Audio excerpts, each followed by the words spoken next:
What is up, guys, and welcome to an all-new episode of On the Fly. I'm your host, Katie DeFeo. Let's get into it. This week, we have a lot to talk about. It is officially time for my way too early America's Teams rankings. If you're familiar with On the Fly, if you're familiar with Unleashed, past spring season, I started a running joke that North Carolina, UNC Chapel Hill, was America's team. Only because my friend Kerrigan Miller was on the team, and I liked watching them, and they were beating everybody. But then when Jacksonville beat Florida, I decided that Jacksonville was also America's team. BC started to become a wagon. They were America's team, and then it just got out of hand. I think ASU was America's team at one point, so now we are going to officially run with it this coming season. Every team can be America's team, and America's team's rankings are not based upon skill at all or athletic performance at all. It's strictly vibes. The first rules were if I had a friend on the team. Now the rules are just vibes. If I'm vibing with your team, if I'm vibing with your coaches, if I like the content coming out of your program, whatever it might be, you can become America's team. It's that simple. This is supposed to be fun. The people who get mad about the America's Team rankings are honestly, to me, it's like, come on, you gotta relax. This is a joke. This is supposed to be fun. I'm trying to have fun and encourage people to watch these games. Without further ado, it is September of 2021. These are my way too early 2022 America's Teams, let's say, watch list. These are the teams that I think will be some of America's teams. We're gonna start with the obvious. Jacksonville Dolphins. You got Sarah Elms returning. She's one of my best friends from my hometown. That solidifies Jacksonville as America's team. They beat Florida last year. I think they'll probably beat Florida again, to be honest. The era of the Dolphin has just begun. Then, we're gonna go an unconventional route. We're gonna go up north. First, I'm going to start all the way up north. Obviously, the number one choice, the Boston College Eagles. You have Charlotte North, you have Rachel Hall. The amount of times that I've said those two names in the past 4 months has been atrocious. I will not stop hyping them up. The BC hype train will continue. It will push on. We will roll through fall ball and we will roll through the spring. I will never stop hyping up Charlotte North and Rachel Hall. I'm very, very excited to see how BC responds to all the hype. Last year, I called it early that they were gonna be underdogs. They were gonna make a run. I did in fact say that early on. Then they made the run. They went from underdogs to the champions to the top dogs.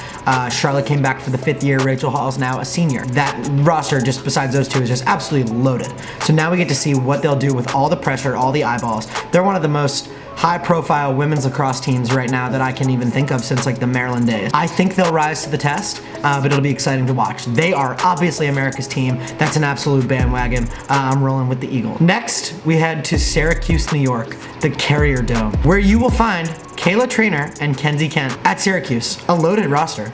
Offensively, they're unbelievable. Defense, unbelievable. I'm excited to see if they potentially have a little goalie competition with Asa Goldstock, who graduated and got the job at USC. Syracuse, mind you, lost last year in the national championship game.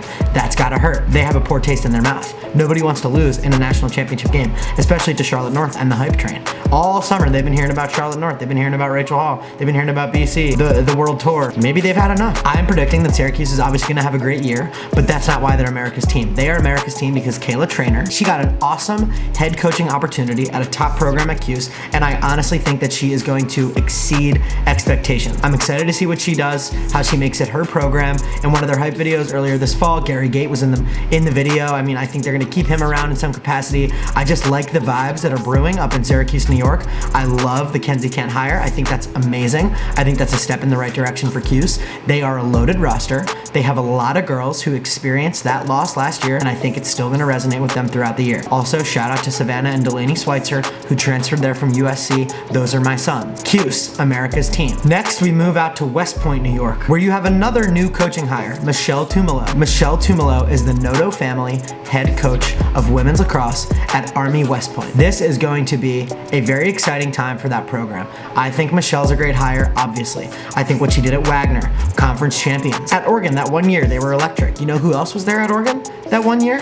Katrina Dowd. You know who else is there at Army now? Katrina Dowd. You also can't forget about Ella Simpkins, Syracuse alum, friend of the program. I'm excited to see what she does with her coaching debut. Army West Point, America's team. Now, obviously, we finish out down south. The North Carolina Chapel Hill Tar Heels are unbelievably favored as America's team yet again. They are obviously one of America's teams. That goes without saying.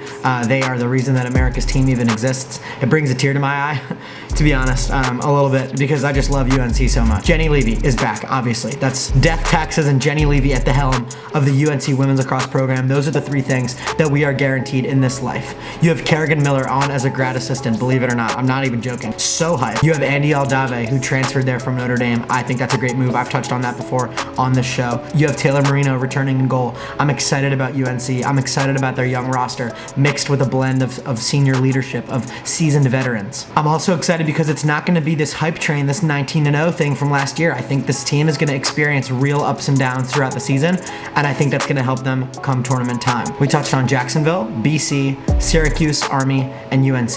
Those right now are my way too early top 5 America's teams. Again, please guys, this is based purely off of vibes, solely vibes. I'm meaning to have fun. I'm meaning to draw attention to programs that I think are going to be fun to watch, entertaining to watch, new coaching hires, things like that. More on Kenzie Kent and Kayla Trainer next week. That is going to be an insane duo up in Syracuse. Hopefully I can get up there at some point eventually. But with that, thank you guys for watching this video. Make sure you subscribe down below. Follow us on Instagram at UnleashWLAX, and I will see you guys next time.